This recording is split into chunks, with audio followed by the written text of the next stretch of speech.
There have been a lot of reports over the past couple of weeks, really the last few months, regarding Fred VanVleet's free agency and whether or not he's returning to the Raptors, what teams are interested in picking him up, and how much money he's going to command out there on the open market. But the report that came out today is by far the most wild, by far the most insane that I've seen this entire summer. So we'll break it down because apparently Fred VanVleet might be getting roughly $42 million annually from the Houston Rockets, or he's getting that deal offered to him. So that's coming from Mark Stein. We'll break down that report, what it means for the Raptors, what it means for this team, if we're going to match it or not, because there's a lot of things to discuss regarding this. But before we dive into it, just want to say thanks to everyone that's been supporting the videos as of late. It means the world to me, and the news, it's been coming like mad, and we have a lot of videos planned, even just the next day or so, like 4 in the chamber, 4 things planned. So, as more news drops, we'll be covering it all here on the Raptors Digest. So hit that subscribe button if you've been watching the vids and you haven't hit that sub button. And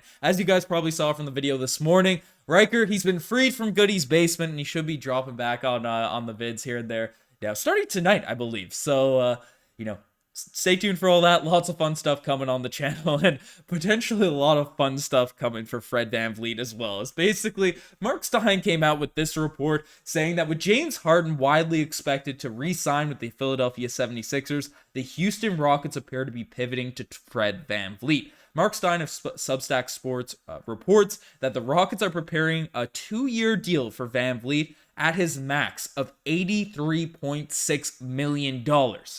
$83.6 million. The Raptors continue to have interest in re-signing Fred VanVleet, who re-signed with the Raptors in 2020 on a 4-year, $85 million deal. So Fred VanVleet's basically getting a double pay increase, with $42 million per year. And I've read the comment section. I know you guys hate me thinking that Fred VanVleet, or believing in Fred VanVleet as a basketball player, thinking he's a solid starter in this league, but I've consistently said over $30 million is definitely a lot of money, especially given the cap situation that is coming to effect in the coming seasons, where if you're over the luxury tax barrier, you take a lot of hits in terms of flexibility with trades, no mid-level exception, and if you're really bad for a few seasons, your draft pick ends up going from wherever it's supposed to be in the NBA draft order straight to 30th. So it's a tough situation to really be handing out these big money deals, and we're seeing a lot of guys that are considered to be a little bit overpaid, like John Collins, heck, even Bradley Beal.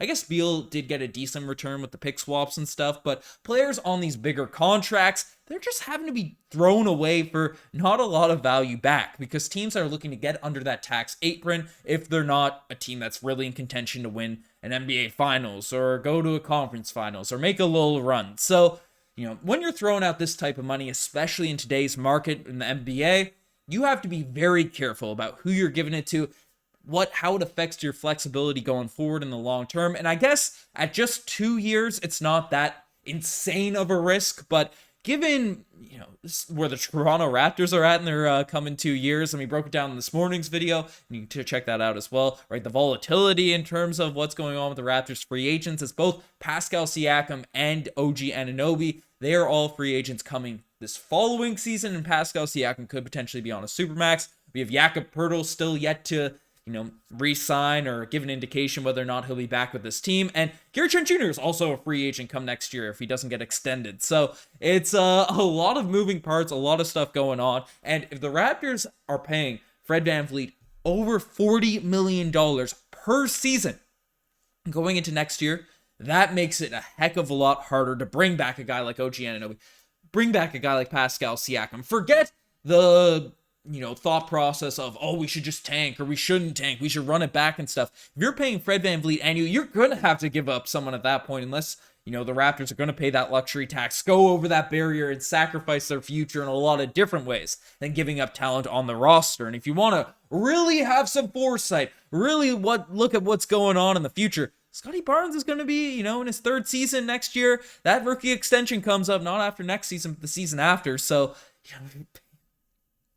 that's a market for Fred VanVleet. That is a heck of a lot of money. And we know Fred VanVleet, he likes to bet on himself, so I would not be shocked if this type of deal is on the table. It's not something it's something he'd immediately jump at, right? Because it's his max. sort of level deal. It's the type of deal Kyle Lowry also used to take with the Toronto Raptors, as we'd usually give him 2, 3-year, 1-year extensions when he was here, because, you know, he had his ups and downs while being in, you know, on his greatest of all time Raptors career.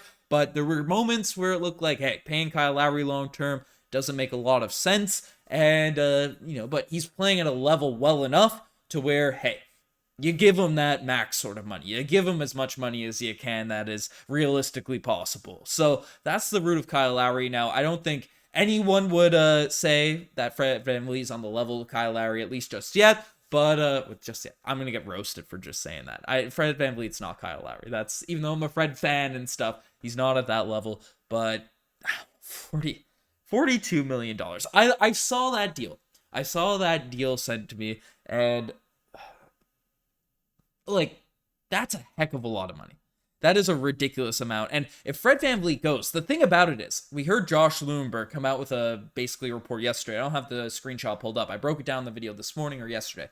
All of them are sort of amalgamating together. But Josh Lewinberg is saying he doesn't buy the smoke of Fred VanVleet going to the Rockets. Says that the Raptors insiders, the Raptors front office, basically are saying that they believe that they'll be able to bring Fred VanVleet back. But if this is the offer the Rockets are going to offer Fred, especially where James Harden's likely going to remain with the Philadelphia 76ers, the Raptors just can't really match it. But they're also in a position where they don't have a lot of backup guards. I mean, you know, Jeff Doughton Jr., I've talked to death about him being a legitimate player in the NBA, a guy that can have an impact, but to come in and expect him to be a starting point guard is probably too much to expect, given the fact he was a two-way guy last season. Marquise Noel is a two-way guy as well, even though he's shown a lot of promise in his smaller stature and stuff. He's not officially on the team just yet. And Malachi Flynn, Delano Banton haven't really proven anything at this point. So unless you're on the Scotty Barnes for point guard bandwagon, we don't really have a lot of options in terms of, running at the PG spot. And given the fact that Jakob Poeltl will have to be re-signed,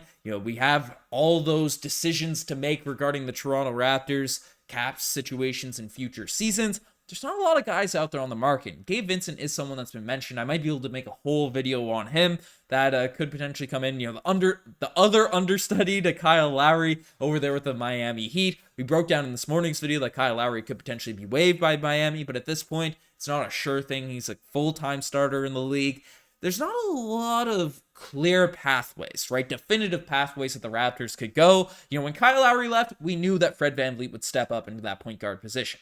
Right now, we don't have anyone clearly in that role. Maybe with Darko, he'll come in with the new coaching framework, the new coaching mindset, get something to work out with the players that we currently have. But, the Raptors, despite being a 9th seed, not making the playoffs, do have a lot of big contracts that they have to deal with. So, that point guard position is something we're going to have to seriously take a look at if Fred VanVleet walks.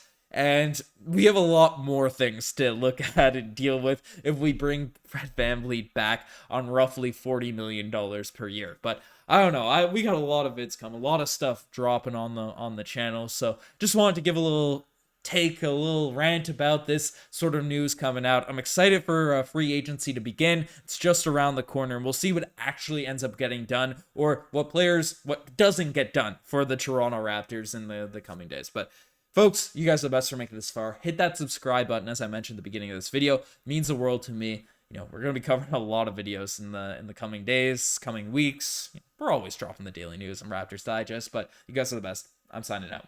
Cheers.